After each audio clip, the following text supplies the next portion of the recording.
Hi guys, my name is Sandesh. Welcome back to my channel play with codes. देखो यार, आज की इस वीडियो में हम लोग डिस्कस करने वाले हैं फैच एंड एक्सियोस को। देखते हैं कौन सा ज्यादा बेटर है। देखो यार, दोनों ही ज्यादा बेटर है, ऐसा कुछ नहीं है कि दोनों में से एक अच्छा है। सिचुएशन के ऊपर डिपेंड करता है कि कौन सा ज्यादा आप लोग के लिए यूज हो रहा है। ठीक है, तो मैं आपको कुछ डिफरेंसेस बताता हूँ, देन आप लोग डिसाइड करो आप लोग कौन सा यूज करोगे।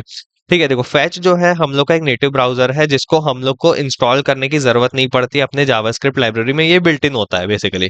ठीक है, और एक्सियोस जो है ये एक एक्सटर्नल लाइब्रेरी जिसको हम थर्ड पार्टी भी बोल सकते हैं, जिसमें हम लोग को क्या करना पड़ता है, अपने प्रोजेक्ट में इसको इंस्टॉल करना पड़ता है, देन इसको इंपोर्ट करना पड़ता है। तो हमारे में ये एक ड्रॉबैक हो जाता है। एक्सियोस का ड्रॉबैक नहीं है, मतलब इसको हम लोग एक्सटर्नली यूज कर सकते हैं, और फैच जो है बिल्ट इन होता है। ठीक है, अब देखो इसमें हमारे फैच में ना कुछ फीचर्स कम होते हैं एज कम्पेयर टू एक्सियोस के। देखो जैसे ना हम लोग को फैच में सारी चीजें मैनुअली करनी पड़ती है और एक्सियोस में कुछ चीजें ऑटोमेटिकली हो जाती है।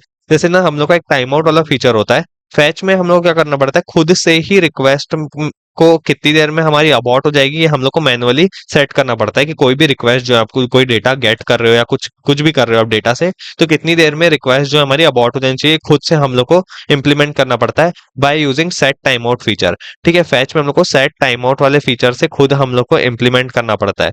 ठीक है, यहाँ पे सिंटेक्स थोड़ा सा अलग तरीके से लिखा हूँ, मैं सेट टाइम आउट लिख देता हूँ। और एक्सियोस में क्या होता है, हम लोग का ऑटोमेटिकली हम लोग को बस सेट करना पड़ता है कितनी देर में हमारा अबॉर्ट होना चाहिए। हम लोग कुछ भी ये सब चीजें सेट टाइम आउट वगैरह की यूज करने की नीड नहीं होती है। ये ऑटोमेटिकली हमारा रिक्वेस्ट को अबॉर्ट कर देता है अगर हमारा ज्यादा लंबे समय तक कोई भी रिक्वेस्ट होल्ड रहती है, तो पेंडिंग रहती है तो।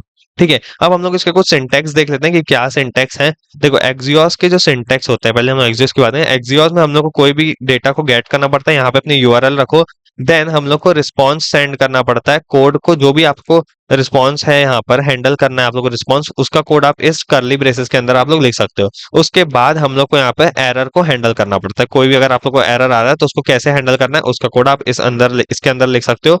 तो ये इसके कुछ सिंटेक्स हैं, हम लोग इसको ध्यान में रख लो, अपने याद कर लो कि कैसे यूज करते हैं। ठीक है, अब हम लोग ना यहाँ पे फैच का देखते हैं। फैच में क्या होता है, फैच में भी सेम ही है, बस थोड़ा सा डिफरेंस है। इसमें हम लोग का जो रिस्पॉन्स है उसको जेसन फॉर्मेट में पार्स करना पड़ता है, जो कि हम लोग को मैनुअली करना पड़ता है फैच में। और यहाँ पर देखो आप लोग कोई भी फॉर्मेट में हमको पार्स नहीं करना पड़ रहा है जेसन वगैरह में, ये ऑटोमेटिकली पार्स करके हम लोग को दे देता है। कौन सा, एक्सियोस। और हम लोग को फैच में पार्स करना पड़ता है मैनुअली कि कौन से फॉर्मेट में हमको डेटा चाहिए।